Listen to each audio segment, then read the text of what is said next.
চিকিৎসক সংকট ও অত্যাধুনিক যন্ত্রাংশ না থাকা সহ নানা অব্যবস্থাপনায় মুখ থুবড়ে পড়েছে ঝালকাঠির কাঠালিয়া উপজেলার স্বাস্থ্য কমপ্লেক্স। এতে চিকিৎসা বঞ্চিত হচ্ছে গর্ভবতী মা, শিশুসহ 2 লাখ মানুষ। এক্স-রে, আল্ট্রাসোনোগ্রাম সহ বিভিন্ন পরীক্ষার ব্যবস্থা না থাকায় ভোগান্তিতে রোগীরা। তবে রোগীর চিকিৎসায় সর্বোচ্চ চেষ্টা করছে হাসপাতাল কর্তৃপক্ষ।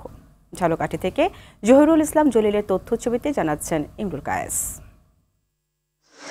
কাঠালিয়া উপজেলা স্বাস্থ্য কমপ্লেক্স 50 শয্যার এই হাসপাতালটিতে সেবা গ্রহণ করে উপজেলার প্রায় 2 লাখ মানুষ। অথচ হাসপাতালটি জর্জরিত নানা সমস্যায়।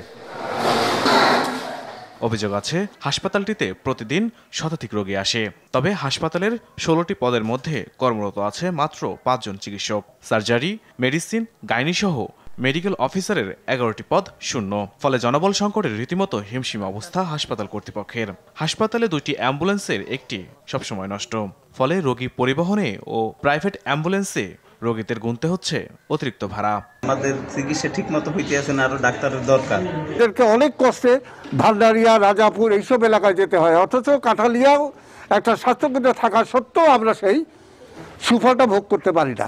চিকিৎসক সংকট সহ নানা সমস্যার কথা স্বীকার করেন এই কর্মকর্তা। 3 জন মেডিকেল অফিসার নিয়ে মাত্র 5 জন চিকিৎসক চিকিৎসা সেবা চালিয়ে নিচ্ছি।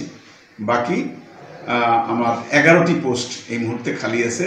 তার মধ্যে গুরুত্বপূর্ণ কিছু পদ আছে, যেমন কাঠালিয়া উপস্বাস্থ্য কেন্দ্র এবং আওরাবনী উপস্বাস্থ্য কেন্দ্র। স্বাস্থ্য অধিদপ্তরে চিকিৎসক সংকটের কথা উল্লেখ করে চাহিদা প্রতিবেদন পাঠানো হয়েছে বলে জানান জেলা সিভিল সার্জন।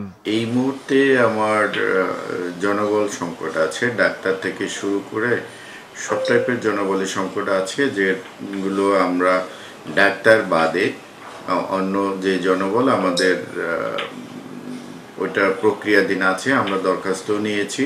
হাসপাতালে দ্রুত চিকিৎসক ও ঔষধ সরবরাহ বৃদ্ধিতে কর্তৃপক্ষ ব্যবস্থা নিবে, এমনটাই প্রত্যাশা সকলের।